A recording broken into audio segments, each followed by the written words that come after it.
Serving 5 life sentences, he now lives in a Kingston, Ontario elderly and disabled housing unit. This frail old man now uses a walker to get around. Despite being incarcerated for 45 years and in frail health at 85 years old, Canada's Parole Board still deemed him too dangerous for society in 2019. From an immigrant of war-torn Hungary to a self-made multimillionaire, he had it all. A beautiful wife and daughter, a thriving business, a beautiful home with luxury cars, and millions to his name. But there were 2 things he couldn't get enough of: his first love, money, and an elusive old flame.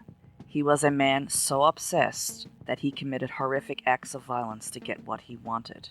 Nobody was safe from his wrath, not even those he should have held dearest. And prison? He wasn't about to let that stand in his way. In fact, he used it as the prime picking fields for hiring hitmen. This is the true story of Peter Demeter, one of the most dangerous criminals in Canada. Almost 50 years ago, Peter Demeter set in motion one of the most brutal and sensational crimes in Canadian history.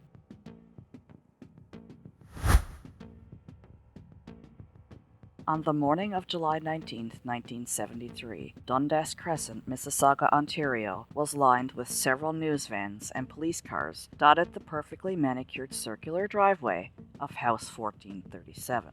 The exclusive Arundel neighborhood was filled with an eerie atmosphere. The luxury home at the end of this cul-de-sac had been the scene of a terrible crime. Although they had searched the neighborhood and heavily wooded ravine overnight, a massive police search with tracking dogs continued that morning. This beautiful home, where a terrible crime had taken place, belonged to 40-year-old Peter Demeter, his 33-year-old wife Christine, and their 3-year-old daughter Andrea. Christine Demeter had been found bludgeoned to death in the garage of her suburban home the night before. The close-knit Mississauga community was on edge, fearing that a vicious killer was among them. It's been said that around this time, Mississauga, which was once a sleepy collection of villages and hamlets, was quickly becoming a city. And now? Well, now it had a big city murder to go with it. Originally from Innsbruck, Austria, Christine Maria Ferrari was born in 1940. She was an only child, and by the time she had turned 16, she left school to marry her first love, Herbert Handling. Before she turned 17, the young couple had a baby boy, which they named Martin. Christine, though, she longed for a more glamorous life than being a wife and a mother. She was tall, beautiful, and had a model's figure. Christine dreamed of becoming a fashion model. And by 1963, the couple had divorced and she was free to follow her dreams because Herbert had got custody of Martin, who was by now aged 6. Eventually, Christine started to make appearances in magazines and a name in the fashion world in Vienna, Austria. She was finally living the life that she had always wanted. She had even at one point dated famous German fashion photographer Gunther Sachs. Gunther had been married to Brigitte Bardot. Christine would later claim that Gunther had asked her to marry him, but she refused. In 1967, Christine had a small part in a film. On set one day, she was introduced to a handsome Hungarian who was visiting from Canada. His name was Peter Demeter. Peter was tall and confident. He had money and access. Christine was smitten right away. Peter Demeter was born on April 19, 1933 in Budapest, Hungary. He had been born into an upper-middle-class family, and him and his brother enjoyed a life of privilege. He was even driven to a private school in a chauffeured Mercedes every day. Everything changed for Peter, though, on January 2, 1945, when a stray shell destroyed his apartment building during heavy Russian bombardment of the Nazi-occupied city. 2 days later, rescuers rescued 23 survivors, including Peter and his mother. Nearly 400 people were killed, including Peter's father, and Peter's brother, 21, was also killed in action. At 12, Peter and his mother struggled to make ends meet in a city that was trying to recover from the war. The young Peter excelled in school and aspired to become an actor at the Budapest Academy of Theatre Arts. But his family background worked against him, and he was expelled in 1953 due to his anti-communist views. He eventually got a job as a truck driver, but by age 21, he faced mandatory military service. And because of his upper-class background, he would be put into a special forced labor unit to learn his role in society, so to speak. Peter fled to Vienna, Austria in December of 1954, where he was put into a refugee camp. Eventually, Peter left the refugee camp and got a job at a radio station called Radio Free Europe. There he interviewed other refugees and reported on life behind the Iron Curtain. During this time, Peter met another Hungarian refugee named Csaba Szilágyi, and Csaba is going to play a major role in this story.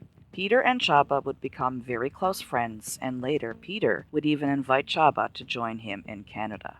Having relatives in Canada, Peter moved to Toronto in 1956 to chase his dreams. He had only $8 in his pocket. Things didn't really work out for Peter this time, and he returned to Austria just 4 months later to take care of his sick mother. But Peter was determined to make a better life for himself, so he returned to Toronto in 1957, and this time he was going to make it. To make ends meet, he took any job he could find, saving every penny he could. Eventually, he began selling homes to other Hungarian immigrants after getting his real estate license. In 1962, Peter registered Eden Gardens Limited to build an apartment building in Toronto's West End. During the next few years, Peter worked hard to become the businessman and entrepreneur he always dreamed of becoming. His financial dealings, though, raised some questions. The $20,000 that he had invested in the apartment building came from where? That was a big chunk of change in 1962. It is alleged that Peter participated in a scam where investors sent money to Hungary with a promise of a return, but instead they received nothing but fake receipts. Even though police investigated these allegations, Peter was never charged or convicted. Whatever the case, Peter was well on his way to becoming a successful land developer in Canada, and soon was on his way to becoming a multimillionaire. Finally, having some money, he traveled back to Vienna, Austria in 1965. There, he met 20-year-old model Marina Hunt. Peter was immediately obsessed with Marina. Marina will also play a major role in this story. Peter was so taken with Marina that he proposed to her on the second time that he saw her. Marina, though, wasn't ready to settle down and leave Vienna. She was enjoying the attention of many boyfriends and girlfriends, and she really wasn't that taken by Peter, so she rejected Peter's proposal and sent him away. After this rejection, Peter had a nervous breakdown, allegedly, and spent 3 days in the hospital. Upon returning to Canada, Peter wrote to Marina, professing his love and promising her a new life and financial security. He even said he wanted her to be the mother of his children. Although she had a serious boyfriend at the time, Marina wrote back she would keep Peter on a string, just in case. Peter was sending Marina letter after letter, and if she didn't reply fast enough, he would send her a more desperate letter. Peter was again in Vienna in 1966 and wanted to take Marina out to celebrate their meeting anniversary. According to some reports, they did actually have this anniversary dinner, while other reports claim Marina declined and spent the weekend with another man. Whatever the case, Peter found out that Marina had another boyfriend and he became enraged. He showed up at Marina's place and assaulted her. Things were over with them, for now. 2 weeks later, while still in Vienna, Peter met Christine Ferrari. He whisked her away to his friend's chateau the day after they met, and within a few weeks they were enjoying the Canary Islands. Christine moved to Toronto with Peter after a short romance. Peter had promised her a new life with financial security. She tried to resume her modeling career in Toronto, but Peter became increasingly possessive, questioning her every move. He wanted to know who she spoke to and where she went. At one point, it is alleged that Christine did have an affair, and when Peter learned of this, he was obviously furious. Allegedly, Christine later arrived at a friend's house with a bloody lip, saying that she wanted out of the relationship because Peter had beaten her. Friends offered Christine a ticket back to Austria, but for whatever reason, she decided to stay. Christine Ferrari and Peter Demeter were married 9 days after her 27th birthday at Old City Hall in downtown Toronto on November 14, 1967. Christine gave birth to a baby girl named Andrea in 1970. Peter was so excited to become a father, and he even bought Christine a white Mercedes convertible as a gift. By all accounts, the couple had made it. Peter's success as a land developer allowed them to live a luxurious life. They had a maid and a gardener, they had a beautiful daughter, and even a beloved spaniel named Beelzebub. But behind the scenes, things were really not that great. After the birth of their daughter, Peter's insecurities kicked in again, and he decided that the baby didn't look like him. He accused some of his friends, even Chaba Salage, of being the father of the child. This only added more strain to an already shaky marriage. Later that same year, Peter reached out to his old flame, Marina Hunt, in Vienna. After he sent her 25 roses for her 25th birthday, Marina wrote him back and they started corresponding regularly.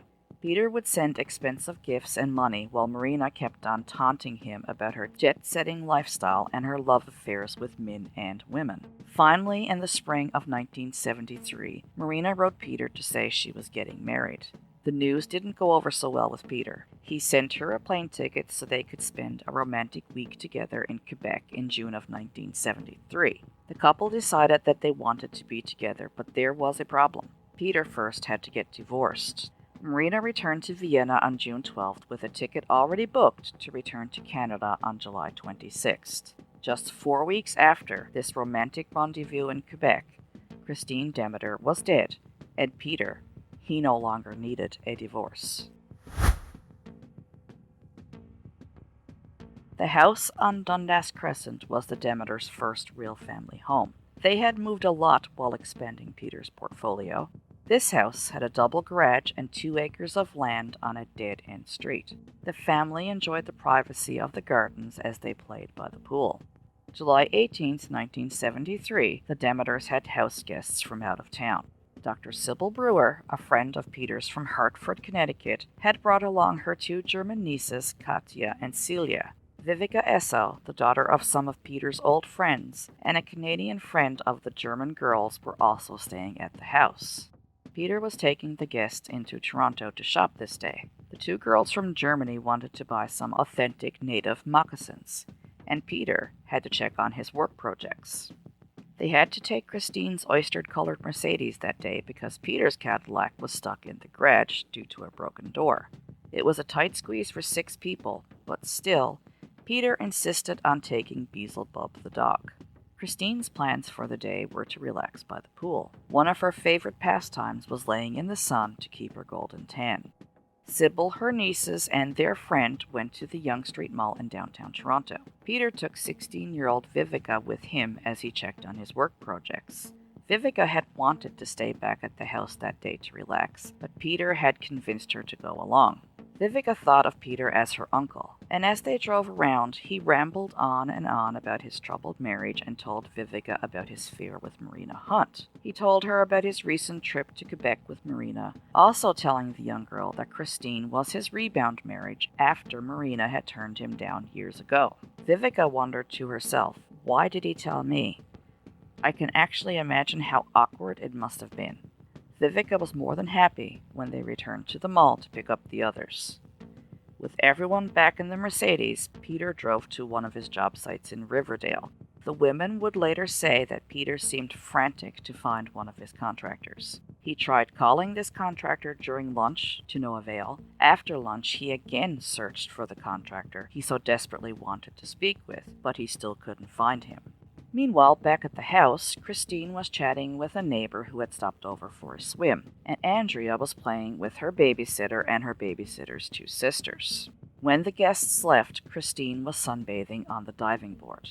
Everybody was back at the house by 4 p.m., heading straight to the pool after a hot day in the city. Peter still had one more meeting this day, though. He had some real estate friends coming by to discuss selling the house. Rick Vera arrived early, so he waited in his car for his colleague Carolyn White. Several minutes later, a beige Volkswagen Bug pulled into the driveway, but it wasn't Caroline. Before backing out and leaving, this car stopped for a few seconds. There were 3 men in it. Since the driveway was at the end of the street, Rick thought to himself they probably did get a lot of turnarounds. But considering what was to come, did this mean anything? Peter wanted to move into a Toronto condo he planned to convert. As a resident, he would not have to pay capital gains tax on any future profits. It was a tax scam he had used before, but his family always had to move. And Christine wasn't interested in moving again, and she made this very clear to the realtors. But Caroline left her listing agreement with Peter anyway. $140,000 was the purchase price, $40,000 more than Peter had paid for the house when they bought it 1 year before. As the Demeters and their guests sat down to dinner, tension filled the air. One of the German girls was complaining that she wasn't able to find the moccasins that she wanted, so Dr. Sybil Brewer offered to drive the girls to the Yorkdale Mall. "No, I will take you," said Peter. He told the younger girls to go shopping, but Vivica was to choose a gift for Christine for her name day the following week. The European Catholic custom was to honor one's saint day with a gift. Christine didn't seem impressed, though. She knew it was all for show.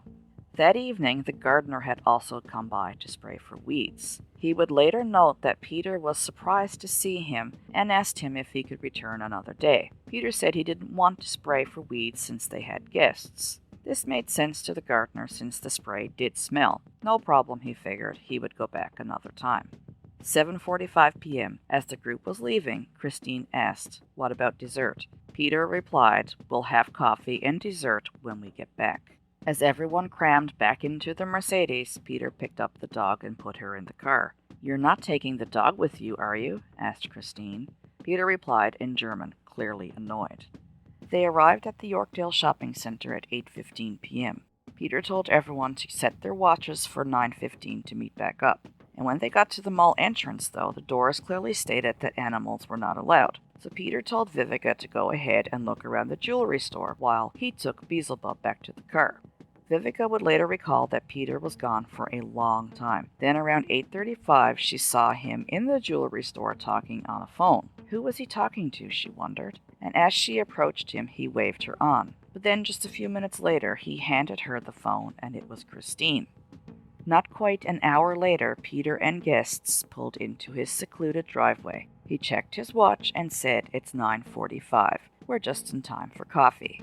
The house, meanwhile, was ominously dark. Christine must have forgotten to turn on the lights outside, they thought. Peter pressed the garage door opener, and as he slowly maneuvered the Mercedes up the driveway, he slammed on his brakes. The girls stopped talking. The Mercedes lights illuminated a lifeless body, surrounded by dark red pools of blood lying beside the Cadillac. Peter yelled, "Oh my God! Oh my God!" The long hair matted with blood and tissue, and the ankle-length backless sundress revealing well-tanned skin and muscular shoulders were familiar. It was Christine Demeter. But where was Andrea, Demeter's 3.5-year-old daughter? Thankfully, Andrea was found watching cartoons on the couch in the living room, completely oblivious to what was happening in the garage. The call came in to police at 9:51 p.m. At first, they didn't think it sounded that serious. A man was saying that there was an accident in his garage and his wife was bleeding. But he spoke with a heavy foreign accent, so it was difficult really to understand what he was saying. But once he calmed down, he was able to inform the police that he thought his wife had committed suicide. When Constable Pollitt pulled into the driveway, he thought he was on his way to a mental health call. The dispatcher had radioed a PAS or possible suicide attempt. But when Constable Pollitt saw the body in the garage, he knew this was no suicide. He observed deep wounds on the back of the victim's head. He felt the ankle for a pulse but found none. The husband stood over the body and looked at him. "I'm sorry, sir, but it's my feeling your wife is dead," he told him. The husband did not react. He actually seemed rather irritated. A police officer had no right to declare his wife dead. He was telling Constable Pollitt to wait for the ambulance. He then went on to insist that his wife must have fell while reaching for something in the rafters. The constable wasn't sure what to make of the man's demeanor. Perhaps he was shocked. When another police officer suggested that they wait in the police car for the ambulance, the man responded that his name was Peter and hers was Christine with an E, and then he asked if they could do this later because there was just too much excitement. It wasn't quite the reaction the constable expected from a man whose wife was lying dead on the floor of their garage. Peter's reaction planted the first seeds of suspicion in the minds of the police. From then on, things were only going to get stranger and stranger. Peter became increasingly irate as more and more police arrived. Why was everyone standing around? Why didn't the ambulance take Christine to the hospital? He demanded to know who was in charge. Sergeant Murray was the senior officer at the time. "I'm in charge," he told Peter. "Why aren't you doing anything?" Peter asked. "I am," replied Sergeant Murray. "I'm starting an investigation." In response, Peter nodded his head towards the garage and said, "Well then, can't you get her out of here?" Sergeant Murray was so taken aback by Peter's request.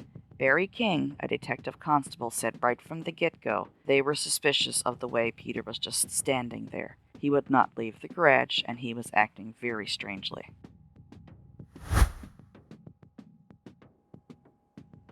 Mississauga Police Superintendent of Criminal Investigations, Bill Taggart, got the call just after 11 p.m.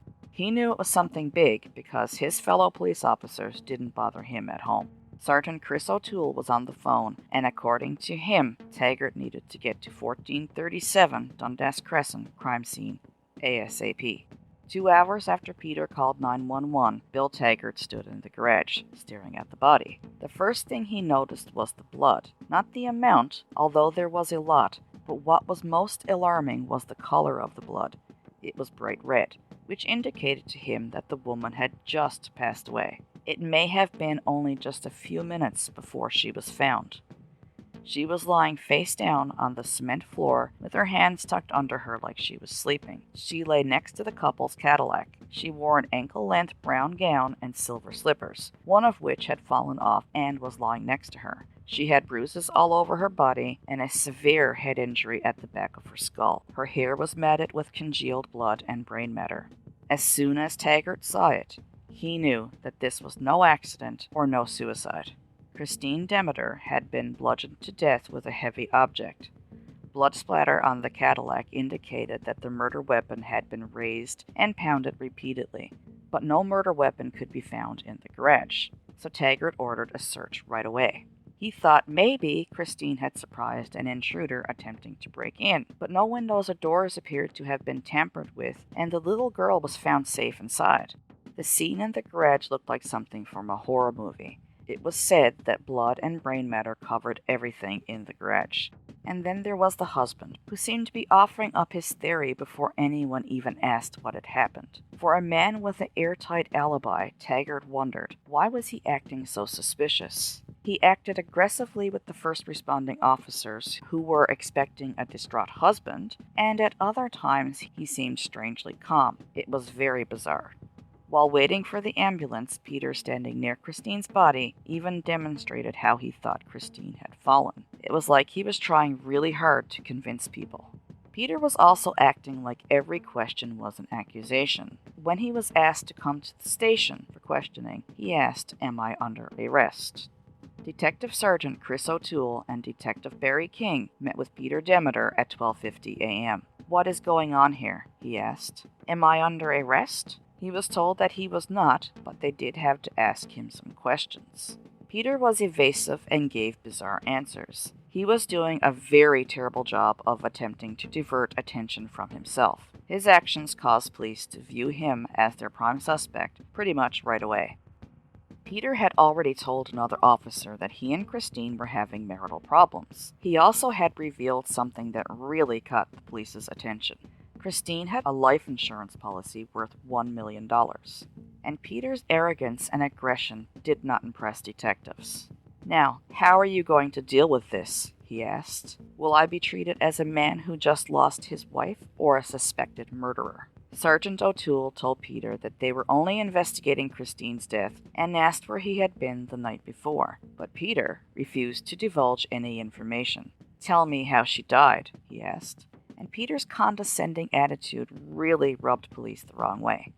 Police that night also spoke with Peter's cousin, Dr. Stephen Demeter, and his wife Marjorie. According to them, Peter and Christine had some marital problems, but they seemed to be getting along better lately.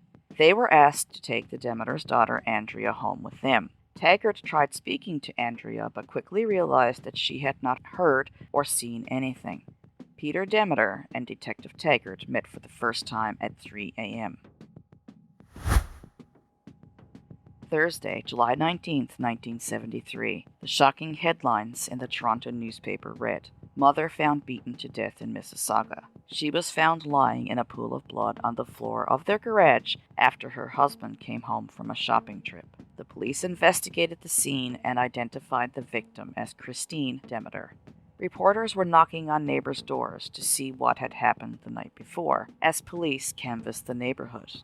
Also this day, a Toronto Star photographer snapped a picture of Peter Demeter, who was not speaking to the media, but he was immaculately dressed and taking Beelzebub for a walk.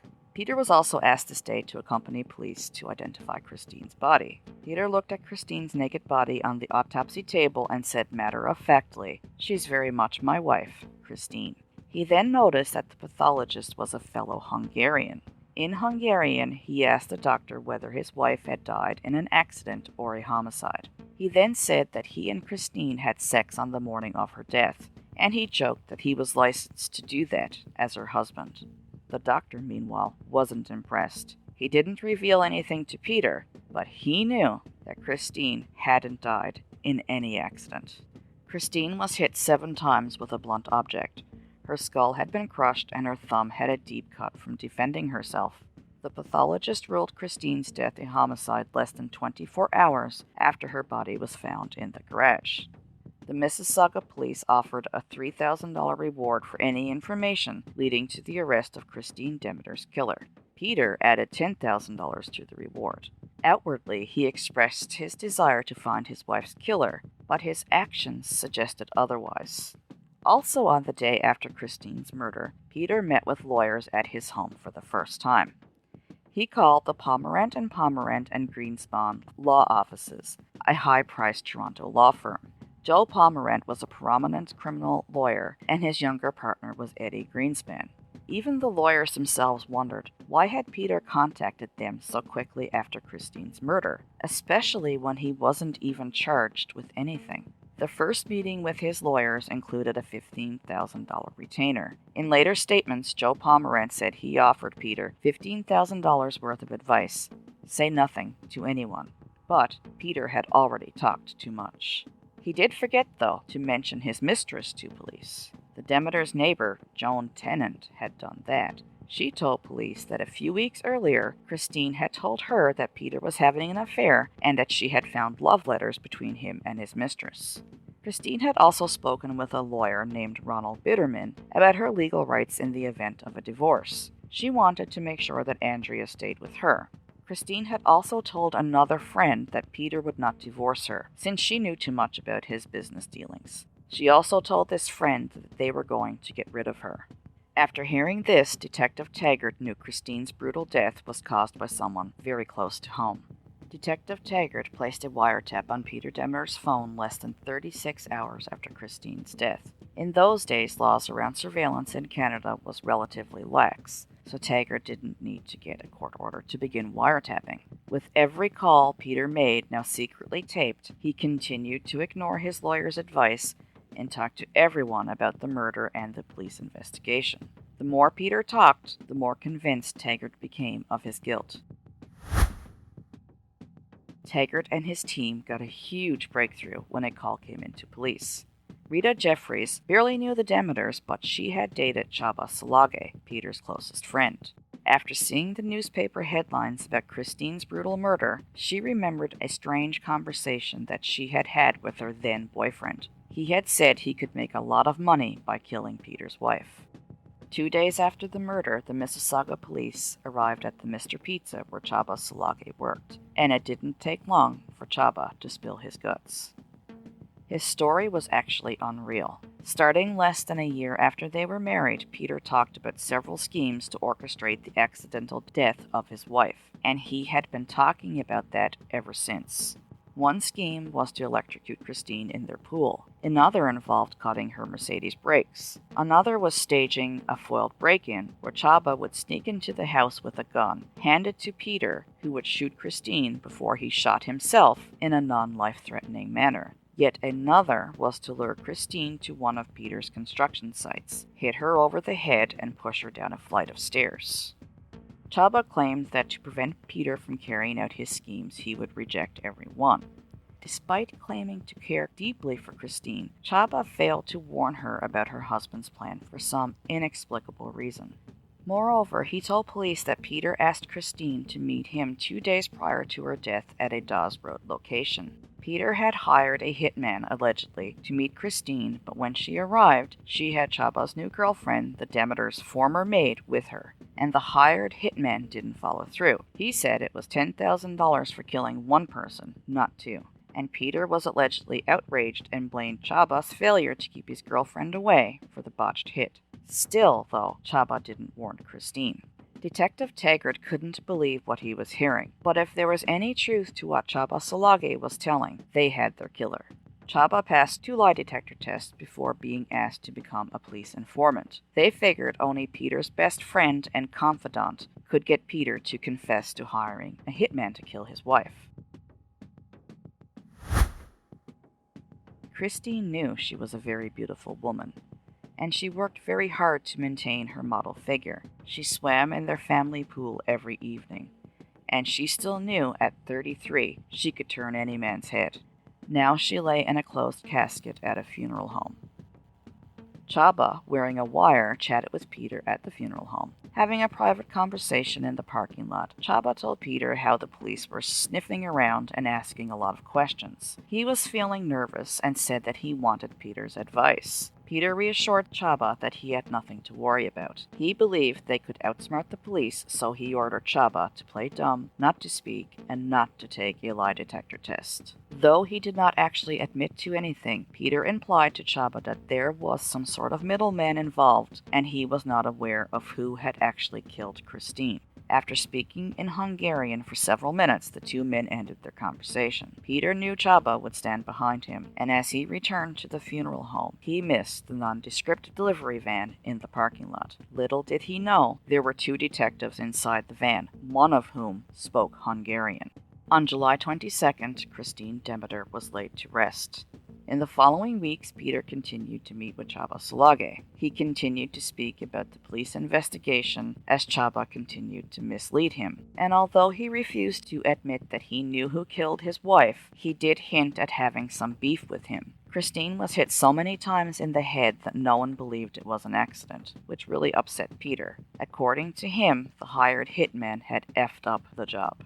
Almost a month after Christine's murder, on August 17th, Superintendent Bill Taggart and Detective Sergeant Chris O'Toole knocked on Peter's door. When he saw them, he calmly said, "I have been expecting you." He was placed under arrest and charged with the non-capital murder of his wife, Christine. Peter was interrogated at the police station and swiftly transferred to prison. Used to the finer things in life, Peter did not appreciate his new home. Police felt that the wiretap evidence of his conversations with Chaba was sufficient evidence to prove Peter had hired someone to kill Christine. The press portrayed Peter as a hard, unemotional man, and images of him walking his dog the day after the murder of his wife hardly earned him any sympathy. In the court of public opinion, Peter Demeter was guilty as charged. But 5 days after his arrest, he was granted $75,000 bail. Peter's lawyers were surprised that the prosecution had not opposed this. However, they had a reason. The best evidence that they had was from Peter himself. Therefore, they needed him out of jail so he could keep talking. Given enough rope, they hoped that Peter would hang himself. And Peter was eager to return to his former lifestyle, but he soon realized that most people had turned away from him.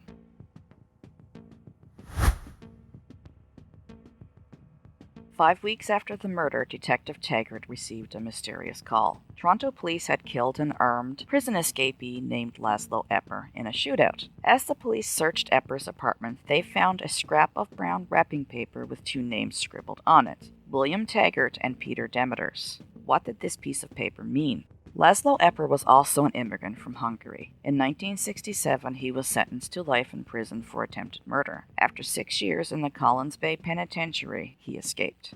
Taggart tried really hard to connect Epper to Peter. Was this guy hired by Peter to murder Christine? Floorboards were even removed from 2 of Epper's cars to test for bloodstains. Why Epper had Taggart's and Peter's names on a scrap piece of paper was a mystery. Police would take a very long time to figure this out, Actually, in truth, they're never truly able to figure this out. They can only piece together what they think the connection is based on evidence that emerges as the trial progressed. To prove Peter's guilt, more proof was needed, no matter the cost. Peter, however, was not singing for the police. He was talking to his cousin Stephen and a few others, but unless he was complaining about the police, he was complaining about money. Allegedly, when Peter was getting rid of Christine's things, he complained about her spending habits and even negotiated a cheaper floral arrangement for her grave. In one conversation, Peter talked about finding Christine bludgeoned to death in the garage and saying, "I never realized Christine had so much brains." His morbid sense of humor didn't prove he murdered her, though, so the tapes had to keep rolling. Peter and Csaba Szilagyi got together again 4 months after Christine's death. Peter still trusted Csaba despite losing many friends. He wondered, though, if Csaba was still loyal to him since he hadn't heard from him since he had been arrested. Csaba promised him that he would stand by him, but Peter did not realize that Csaba had already betrayed him.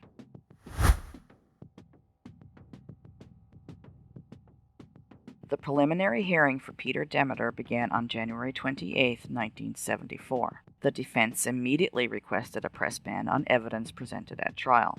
Peel Regional Crown Attorney John Greenwood called Csaba Szilagyi as a surprise witness. Eddie Greenspan, one of Peter's defense lawyers, said he'll never forget the look of shock on Peter's face when Csaba walked into the courtroom. Csaba testified for 2 hours about the many schemes Peter devised to kill his wife, and these statements were extremely damaging to Peter. His attorneys were not able to prepare a defense for this since Csaba was a surprise witness. The only thing that they could do now was try to discredit everything that Csaba said, and that is exactly what Joe Pomerant did for the next 10 days. He accused Csaba of lying to protect himself. Why hadn't he informed the police? What prevented him from protecting Christine? Peter passed his lawyer's notes during the relentless cross-examination, but Csaba stuck to his story, and the judge decided that the statements were credible enough for Peter Demeter to stand trial. Peter's murder trial began on September 23, 1974, with Judge Campbell Grant presiding, and John Greenwood again led the prosecution. Before the trial began, the defense moved to change the venue. Originally, the trial was scheduled to take place in Brampton. However, Joe Pomerant felt he wouldn't receive a fair trial in the town where many of the Mississauga police investigators lived. Local residents, he thought, may have also been influenced by the publicity already given to this sensational murder case. Joe Pomerant asked that the trial be held in downtown Toronto, where he lived and worked. He felt Peter would get a better chance at a fair trial if his jury pool was more cosmopolitan and educated. He didn't get his way, though, but the case was transferred to London, Ontario, which is about 2 hours west of Mississauga. London, Ontario had a population of about 250,000 people and was located in rural Middlesex County. With their expensive suits and city swagger, Peter and his defense team stood out in the middle-class city. Joe Pomerant's antics and aggressive attitude also didn't appeal to London residents. They immediately thought he was slick, sleazy, and high-priced. Crown Attorney John Greenwood, on the other hand, fit right in. He was down-to-earth and relatable. After a 2-day jury selection process, 12 citizens were selected for jury duty, 9 men and 3 women. Immediately, though, the jury was excluded from the courtroom and did not return for more than 3 weeks, following what is called voir dire sessions. Voir dire sessions are separate hearings where the judge decides on what evidence is admissible. The evidence in question in this trial was whether or not the secret recordings of Peter's phone calls between July of 73 and January of 74, as well as the conversations between him and his former friend Csaba, could be admitted into evidence. As well, the conversations needed to be translated from Hungarian to English, and well, that just takes some time. There were also other legal questions, too. The defense was arguing that the police had violated solicitor-client privilege by taping over 100 conversations between Peter and his lawyers. But the prosecution was relying heavily on these tapes. Peter was not directly linked to the crime. Crown Prosecutor John Greenwood said that we didn't have an airtight case with them, but we didn't have one without them at all. As Justice Grant was reviewing these tapes, Mississauga police received another strange phone call. Mr. X contacted the police and said he knew who killed Christine. Mr. X was a petty criminal later revealed to be Julius Verrug. In a secret meeting with Detective O'Toole, Mr. X said that he heard on the street that Christine's killer was a fellow Hungarian named the Duck. The Duck's real name was Imre Olenek.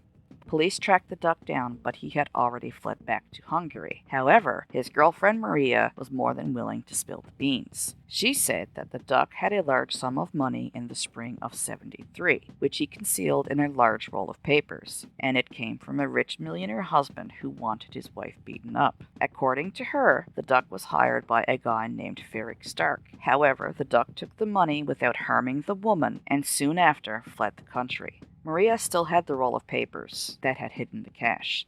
And guess what was in the paper roll? Blueprints of a property owned by Peter Demeter.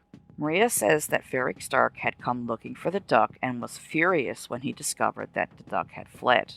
Stark was another Hungarian, and when detectives interviewed him on October 30th, they were surprised to hear that he had already been summoned to appear by the defense. According to Stark, he did odd jobs for Peter. He allegedly had informed Peter that in 1970, Christine had approached him about killing Peter. Csaba Szilágyi was to provide the alibi, she said. Ferric Stark claimed to have rejected Christine, but once Peter's lawyers heard this story, they asked him to testify about Christine's plans to murder Peter. Yet Stark had another story to tell after he was threatened with arrest. Peter apparently asked him to find someone who could arrange for Christine to have an accident in 1972, but he never did follow through with this. But in 1973, Peter asked again. Stark said that he hired the Duck to kill Christine. According to him, the attack was supposed to take place at 52 Dawes Road, one of Peter's construction sites. Remember here that Csaba had also told the police about a hired hitman at a Dawes Road construction site, and much along the same lines as what Csaba had already told police, Ferric Stark said Peter asked Christine to deliver blueprints to this address. The blueprints were supposed to contain the payment for the hit, and once Christine handed over the plans, the hitman was to push her down the stairs to her death. But something went wrong, and the Duck never followed through.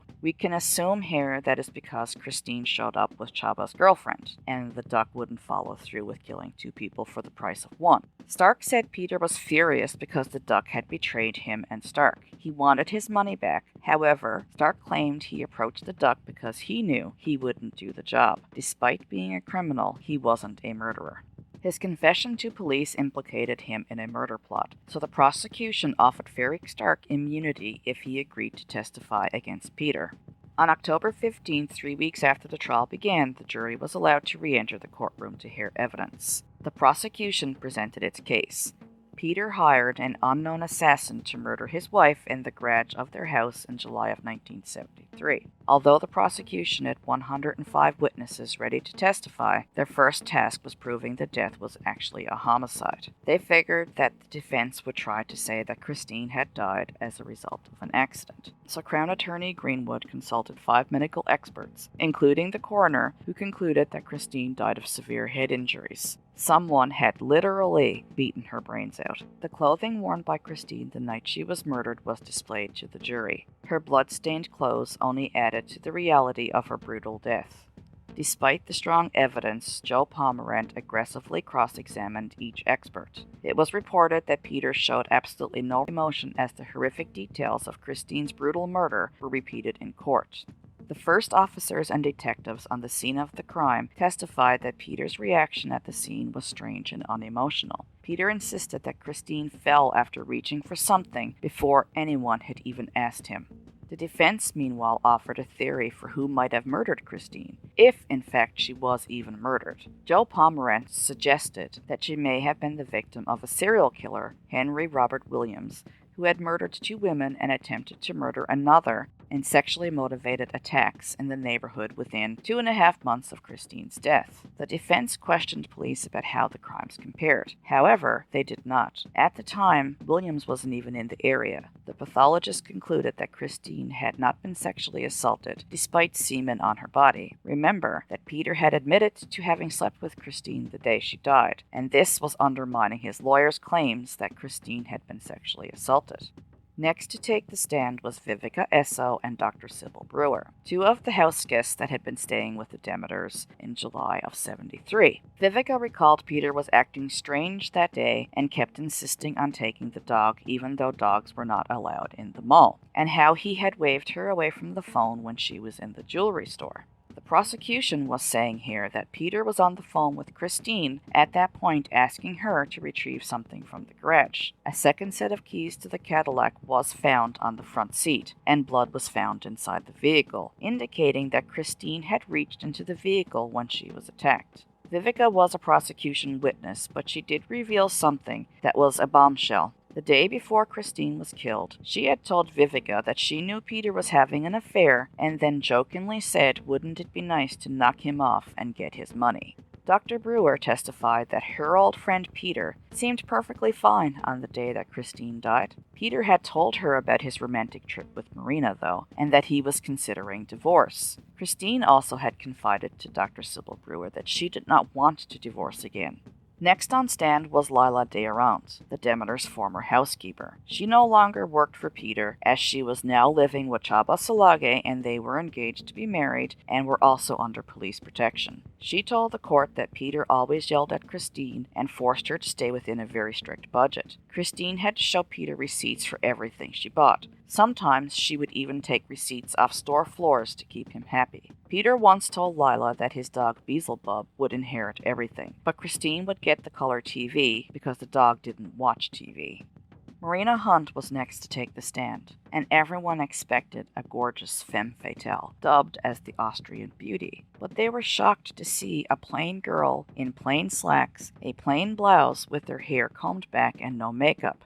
Marina's return to Canada had been under very different circumstances than she had anticipated. 5 months before the trial, she had moved in with Peter at the Dundas Crescent house where Christine had been killed. She was now relaxing by the pool, and she was now driving Christine's Mercedes. Marina accompanied Peter to court every day and walked Beelzebub in the afternoons while Peter met with his lawyers. The prosecution had Marina read her love letters into evidence, letters that had been seized by the Austrian police 6 days after Christine was killed. Marina wrote to Peter about her swinging lifestyle, which involved a lot of drinking and lesbian relationships. She taunted Peter and lied about getting married to get his commitment. Marina wrote to Peter on July 10th saying that she was concerned that she was pregnant. Now remember, this is just 8 days before Christine was murdered. Both Joan Tennant, the Demeter's neighbor, and Ronald Bitterman, a family law lawyer, testified in court that Christine knew about her husband's affair. Crown Attorney John Greenwood announced to the court on October 31st that the prosecution had new evidence, revealing in the judge's chambers about a new witness, Ferric Stark, and the Duck as a hired hitman. On Monday, November 4th, Justice Grant ruled that he would allow the testimony and what came to be known as the Dawes Road murder plot. As a result of this new information, Judge Grant revoked Peter Demeter's bail. It was time for Peter to get used to a new life.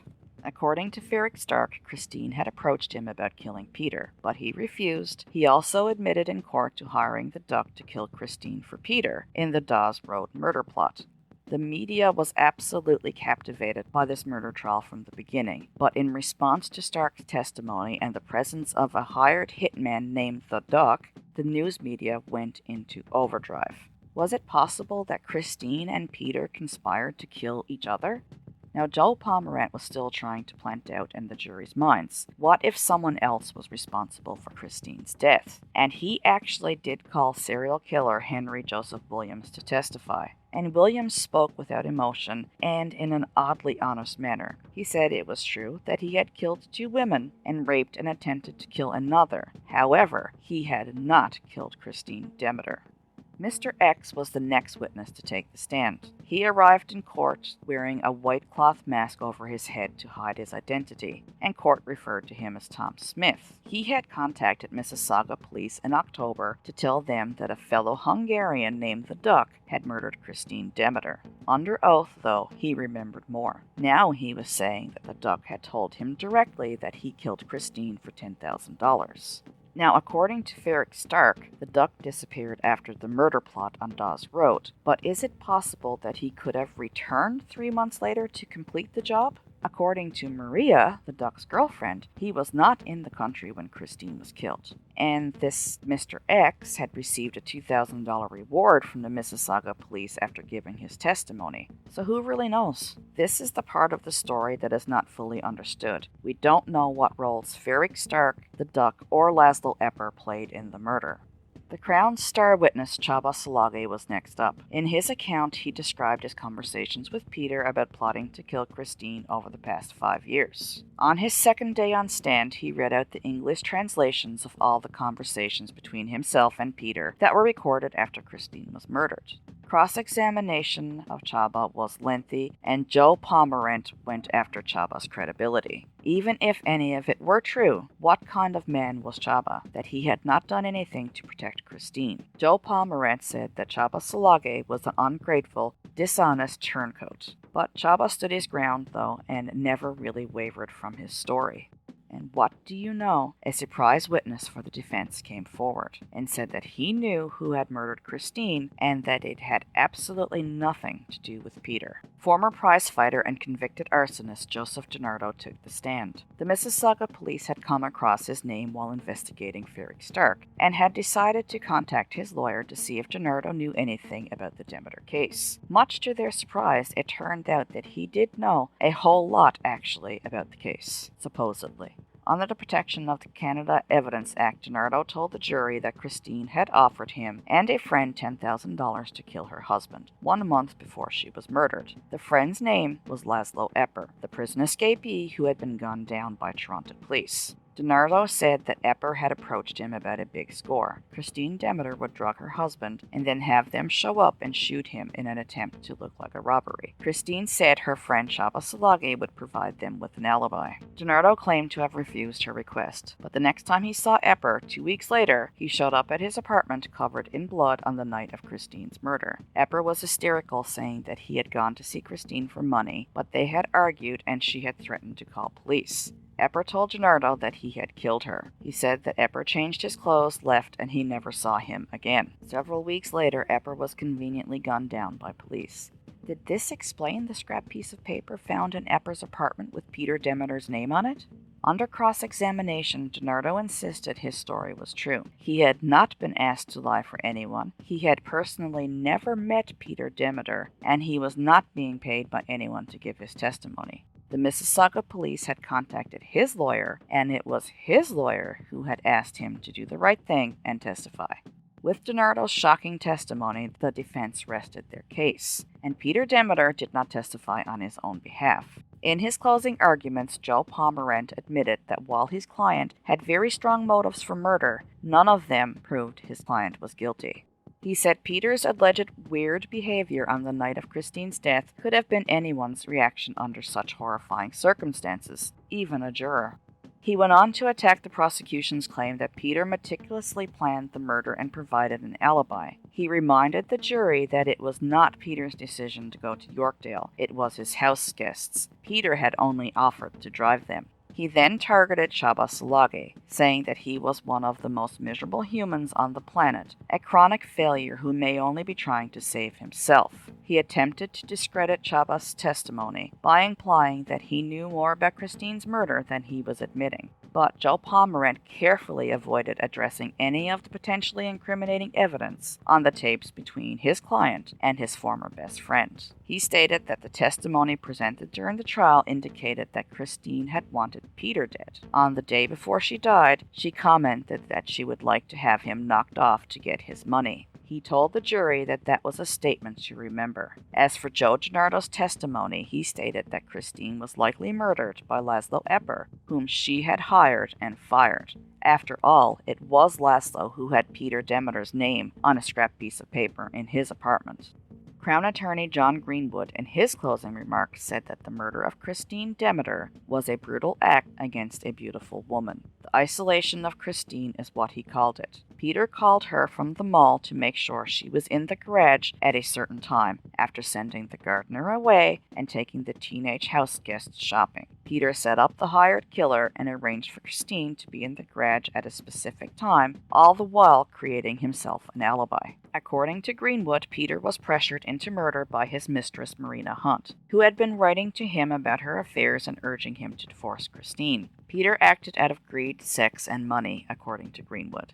He claimed that any testimony implying Christine tried to hire someone to kill Peter were plain lies because Christine simply lacked the resources to carry out such a plan. As Greenwood turned his attention to Csaba Szilagyi, unlike the defense, he wanted to discuss the tapes. As he read excerpt after excerpt, he said that Peter's own words are those of a guilty man. In reference to Stark's testimony, Greenwood reminded the jury that on the day that Christine had died, Peter was desperately trying to reach a contractor in the Riverdale area of the city. Vivica Esso and Dr. Brewer both had attested to that. Varric Stark had in fact been working on a construction site in the neighborhood that day. Was he the hired killer, or just the middleman who had hired the duck to kill Christine? In any case, he had a deal with the prosecution and couldn't be charged. But as far as the Crown was concerned, Peter was the mastermind of the whole scheme. Greenwood addressed the defense's last witness, Joe DiNardo, and said he lied, plain and simple. The question for the jury to consider was, why was DiNardo lying for Peter? Was he paid off? Could he have been the killer? Greenwood said he couldn't answer that question, and that it was not the jury's job to figure out who the real killer was. The jury was sworn to determine who ultimately was responsible for the death of Christine Demeter, and according to him, that person was her husband, Peter Demeter. On December 5, 1974, after barely 48 hours of deliberation, the jury returned with their verdict: guilty as charged, with no recommendation for mercy. One of the longest murder trials on record in Canada, 11 weeks, had one of the shortest deliberations. Before sentencing, Peter was given an opportunity to speak. His horn-rimmed glasses were rimmed in tears as he rambled on, saying, "Someone of my background cannot exist in prison. I find it difficult to exist under the suspicions, not to be able to reconcile your verdict." Taking into account the evidence heard, though, their verdict wasn't a surprise to him. He claimed that he decided not to take the stand on his own defense because he could not explain too many things logically. According to him, Christine conspired with Csaba and Epper to kill him, but changed her mind the day before she died. Epper killed Christine when she threatened to go to police if she did not get her money back. Peter's voice choked with emotion as he neared the end of his address by announcing he would not appeal his conviction. Peter then stated, "I hereby announce I am not guilty of murder." Judge Campbell Grant handed down the sentence of life in prison without the possibility of parole for 10 years. Marina Hunt stared down at the floor as Peter became white as a ghost. She then stood up and walked out. 5 days later, she took a plane back to Vienna, taking Beelzebub with her. Joe Turning and Detective Bill Taggart went to Hungary to interview the duck because he had been in Hungarian police's custody, but they were too late. The duck suffered a massive cerebral hemorrhage while being interrogated. He was just 39 years old. The Mississauga police were suspicious about the duck's death and speculated that the duck and Laszlo Epper were silenced because they were involved in the murder plot. To this day, we still do not know who the actual murderer was.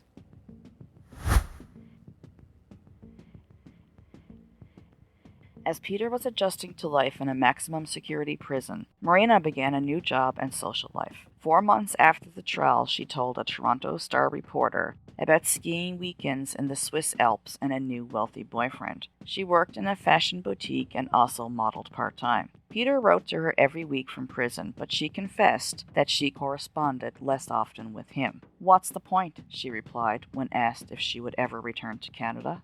Peter lost appeals to the Ontario Court of Appeal and to the Supreme Court. He now spent his days as a typing clerk in the prison's print shop. He told an old friend that he was treated fairly, though, by his inmates. Quote, "Everybody here knows me because I am the most famous guy in here." He continued to profess his innocence and said he had been framed by others. He spoke of his love for Marina and hoped she would wait for him to get out of prison so they could get married. As Peter sat in prison mourning for the life that he once had, he still desired money. More specifically, his wife's $1 million life insurance policy. Peter filed a lawsuit for the funds. Having been convicted of killing Christine, the insurance companies refused to pay. Peter was confident he would win the civil trial, but he still wanted to silence one witness. According to the Ontario Provincial Police, or OPP, Chaba Salage, the key witness against Peter in the murder trial, had been threatened with death. And even though the police were not able to prove that Peter made the threat, they took it very seriously and ordered Chaba to be under 24-hour police protection. When Chaba did testify at the pretrial hearing for the insurance case, he told the judge that he was no longer able to work due to threats against him, and that he would have to go into witness protection. There was a bounty on his head, and he knew that his old friend Peter would never stop trying to kill him.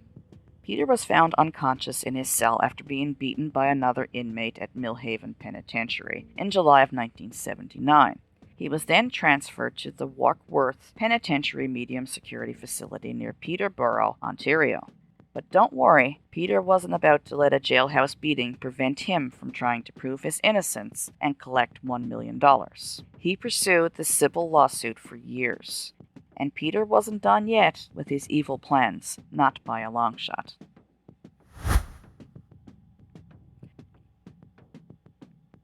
Her uncle insisted she get to know him. Besides, he insisted that she visit, but she just couldn't connect with the man with white hair sitting behind bars. He was cold and domineering. He frightened her. When her mother died, she was only 3.5 years old. She couldn't remember the green-eyed woman who spoke German to her and smelled so nice. She had been taken to live with her Uncle Stephen and Aunt Marjorie the night her mother was killed, even though she couldn't remember that either. She had grown up thinking that they were her parents and their son Stuart, her brother. It wasn't until she was 9 that her world was shattered when a kid at school showed her a book about a guy who had hired a hitman to kill his wife. Pictured was a blonde woman lying face down in blood. Andrea Demeter would then learn the true horrors of her past. The woman lying in a pool of blood with her head smashed in was her biological mother, Christine Demeter, who had been killed by her biological father, Peter Demeter. She pictured the woman lying in a pool of blood every time she visited her father in prison, and her fear of him grew as she realized the horrors of her past. To her, he was the scariest man on the face of the earth. As Andrea matured, the visits with her father got more and more difficult, and eventually she sent him a letter stating that she no longer wanted to see him. The large clanging gates that they had to pass through to enter and exit the prison still give Andrea nightmares to this day. She still remembers how afraid she was of the man behind bars who told her how to act and sit like a lady. Andrea's fears of her father weren't unfounded either, because when she was 14, the police came to her school and took her away. Andrea and her family were in danger because her father was up to his evil plans again.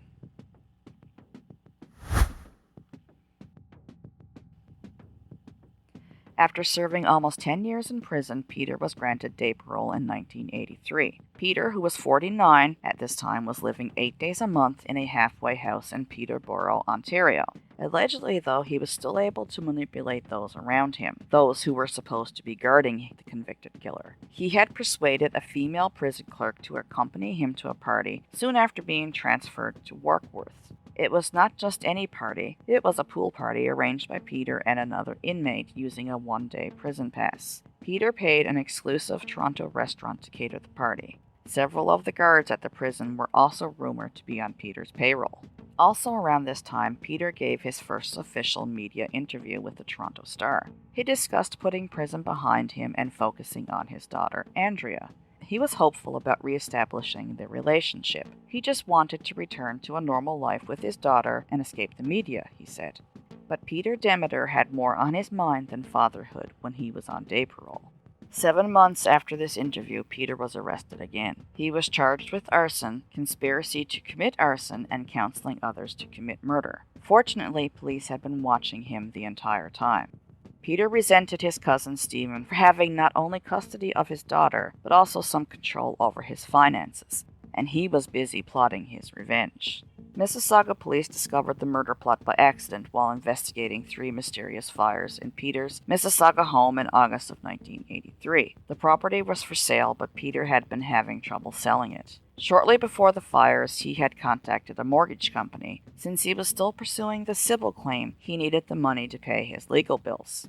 Peter paid Tony Preston $8,000 to burn his house down. Preston told the police that Peter had also offered him $10,000 to murder someone. Peter's 19-year-old cousin, Stuart, the son of Stephen and Marjorie Demeter, and Andrea's de facto brother. Preston said that Stuart was to be kidnapped for ransom, tortured, and killed, even if Stephen Demeter paid the ransom.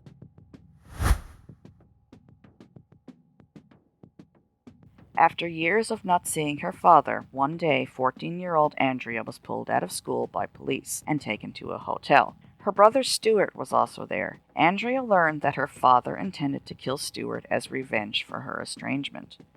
For 2 months, Mississauga police followed Peter Demeter. Tony Preston, the man who set fire to Peter's house, had refused to be part of Peter's murder plot, but Peter soon found another hitman for hire, or so he thought. Mike Lane, 33, was a bodybuilder from Peterborough who had previously been convicted of manslaughter. After spending 15 years in prison, Lane was trying to put his life back together. So when he was approached by Peter about assisting in a murder plot, he immediately contacted the police. He agreed to go undercover, and the police set up an elaborate sting operation to catch Peter Demeter again. Ever so confident, Peter scheduled a meeting with Lane at a Holiday Inn. Audio and video cameras recorded everything. Lane was to buy a van and line it with plastic to catch blood splatter and gunpowder, then buy a gun with a silencer and a body bag. Stuart was supposed to be lured to the site with a job offer. He was to be tricked into the van where Peter would shoot him. The last thing Peter wanted to see before shooting Stuart were his eyes. "He gets it. Bang. Finished," said Peter on videotape. Stuart's teeth and hands were to be removed to prevent identification. In addition to burying the body in a pre-dug grave, Lane was to find the dead teenager's parents and demand a ransom, reading them a lengthy note that Peter had written himself. Videotapes revealed that Peter was also considering a murder-for-hire package that would include kidnapping an insurance executive's daughter to obtain a settlement. Peter Demeter was arrested for attempted murder and arson on October 19, 1983. His short but sweet taste of freedom had come to an end. He was convicted of all charges and sentenced to 2 additional life sentences. G. Burke Smith, the judge who sentenced Peter this time, said that, quote, "The contract killing of a close relative has a shuddering similarity to the accused prior crimes." Smith also called Peter an intelligent but diabolical character. Peter claimed the Mississauga police had framed him again, but in another blow to Peter's ego, he lost his lawsuit against the life insurance companies. He also had to pay over $260,000 in legal costs to the insurance companies. A man who was so obsessed with wealth and money that he killed for it was forced into bankruptcy. He owed money to a lot of people, including his former lawyer, Toby Bellman, who had represented Peter in his preliminary and bail hearings in the Stuart Demeter case. Oh, but he wasn't done yet. Peter still had evil plans up his sleeve.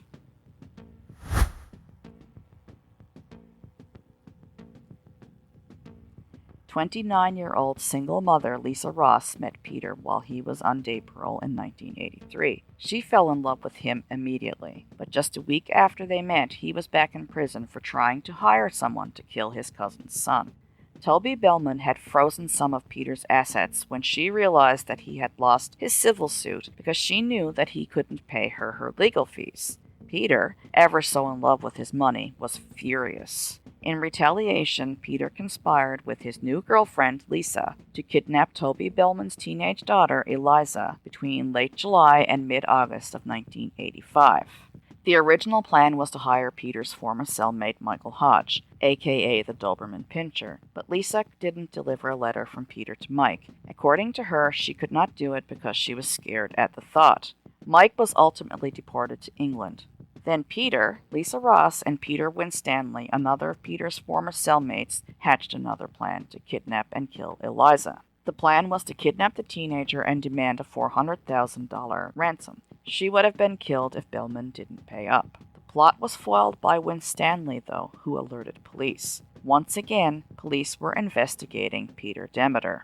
Winstanley called Lisa on July 28, 1985, inviting her to lunch. Peter instructed her to ask Winstanley if he would like to take one of Bellman's children on vacation. When Lisa asked about vacation, Winstanley wanted more clarification. At a later meeting, she also discussed $25,000 and a kidnapping plot. The plan was for her and Peter to live in exile in Costa Rica, along with $400,000 worth of stock that Peter had hidden away. Peter was supposed to write books about his life and make it seem that he and Lisa lived off the profits from book sales. On August 14, 1985, Winstanley was supposed to kidnap Eliza. Peter had already mailed a ransom note. She would be taken to a hideout about 260 kilometers north of Toronto, where she would be murdered. Peter thought Bellman would pay once the kidnapping had occurred and Eliza was in the safe house. He was supposed to get a message signed by Eliza that would ask her to solve the Metro West impasse. This was the cue to Peter that he had to start negotiating at the jail. According to Lisa, Peter was prepared to threaten Bellman with the kidnapping of 3 of her children. However, he knew that he would not need to do this. The couple was charged with planning to kidnap and murder. Lisa Ross was charged as a co-conspirator in the kidnapping. But after some time, Peter's spell was broken on her and she testified on behalf of the Crown and the charges against her were dropped. She claimed that Peter told her at one point that he didn't care if she wasn't as beautiful as other women, and that she felt that she needed to compensate for her inferiority by assisting him. She said that Peter just wanted her to lie for him on the stand. At the trial, court heard that Peter Demeter curried favor with parole officers and jail guards by buying them gifts. Peter was convicted again and given 2 more life sentences. At his sentencing, Judge John O'Driscoll urged Correctional Services Canada to examine Peter's mail and visitors and to closely monitor his finances. Quote, "Time and again he has proven that he is dangerous if he has access to money. If Peter Demeter is a psychopath, he has a unique feature. Instead of burning out as he gets older, he's getting worse." Judge John O'Driscoll also said, quote, "Your evil knows no bounds. It never rests. It never ends. Whether or not you are inherently evil, I do not know, but you ooze evil out of every pore and contaminate everyone around you." According to Peter, the idea that he would hire a killer to kill Christine is crazy because he was just too money-minded for that. In his words, if he had killed his wife, he wouldn't have done it in the house he lived in, since the value would have dropped by half. He says even his lawyers told him, "Peter, you can't buy a murder like this. It was like a horror movie. Part of her brain was hanging from the ceiling. Everything in the human body, brain, blood, and urine, was running out of the garage." Peter claims to this day that his wife was killed by a man she hired to kill him when she couldn't pay. Quote, "My wife ran out of money, and he didn't take it well. He came to collect $10,000 and they had a little spat. My wife won every battle during our 6.5 years together, but she lost the war. If you live by the sword, you die by the sword." In an extremely rare television interview with CBC in 1994, again, Peter talked about how he hoped to reconcile with his daughter Andrea. He knew that he was going to die alone in prison, and he hoped to be buried in a potter's field. Andrea was his next of kin, so he knew that that would require her assistance. Andrea, in response, has said that she will bury her father for closure, not for kindness, and that it will be a thing of the past. Despite this, she will not bury him next to her mother's grave, which had been left without a tombstone for many years. Psychiatrists assessed Peter in 1995 and said he was insightless, manipulative, self-exculpatory, and psychopathic. Plus, they thought he posed a significant risk to others if left unsupervised in the community. And indeed, the parole board denied Peter 3 times between 1996 and 1999. At his parole hearing in 1999, he was deemed so dangerous that he could not leave the prison walls, even while shackled and guarded by 2 escorts. So it seemed that Peter had resigned himself to life in prison. But then, out of the blue, in March of 2019, Peter applied for release for the first time in 20 years at the age of 85. Fortunately, the parole board did not free him, saying Peter should remain behind bars because, quote, your history of counseling others to seek revenge for you makes you more of a risk of recidivism than your age and physical ability to harm others would suggest. It is the board's opinion that you will present an undue risk to society if released.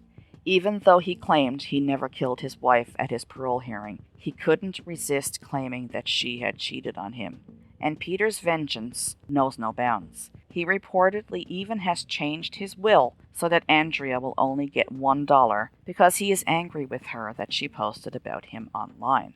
The parole board replied to this, saying, it is very concerning to the board that you still harbor ill will towards the victim and other family members after 45 years in custody, demonstrating that you continue to pose a risk even after all of these years. And in prison, Peters had less than a stellar record, with 40 incidents since 2013 alone, half of which were disciplinary or behavioral problems. His refusal to provide DNA samples for the Canadian DNA database briefly made headlines in 2006. When the case went to court, Peter, acting as his own lawyer, stated that it's just continuous harassment by Peel Regional Police for 33 years, since they have absolutely no use for it. But a judge ultimately ordered Peter to give DNA samples. As for Andrea, she doesn't have any contact with her father anymore. To protect her mental health, she cut off contact. Her final straw was when he sent her a package. It had clippings about her mother's murder and one she should try. Quote, he'd heard I was an alcoholic. It was like, remember me? I killed your mother, now go drink yourself to death. It was the most warped thing ever. She has no memory of the day her mother was killed. However, she does remember being taken to a hotel one day when she was 14. Stuart, her brother, was also taken into protective custody too. She was told that her father, who was living in a halfway house, planned to kidnap, hold for ransom, and then kill Stuart. After all of this, Andrea has been diagnosed with PTSD. But she's doing good these days and runs an organization that helps others with PTSD. One thing she says that still makes her sad is that nobody ever asks about her mother. They only ever ask about her father. She also wishes that she could remember more about her mother.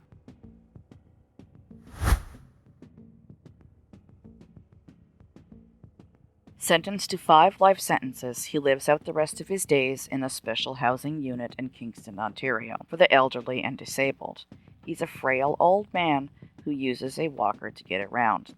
He's had 2 heart attacks, a stroke, and 3 cancer diagnoses. He's been behind bars since 1974, but that has never stopped his evil mind. From behind bars, he's plotted arson, kidnapping, torture, and even murder.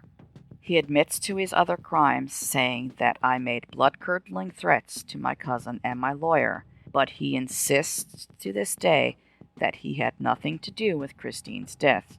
He reminds anyone asking that I was 23 miles away on the night of my wife's murder. If you would like to know more about Peter Demeter and his crimes, there is a book about the murder and trial called By Persons Unknown, The Strange Death of Christine Demeter, by George Jonas and Barbara Amiel.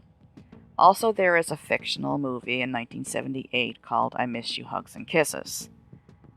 That's the crazy story about Peter Demeter, who was sentenced to 5 life sentences for crimes he committed against those he thought slighted him. Thank you so much for watching and all of the support. I truly do appreciate it. Until next time, please stay safe.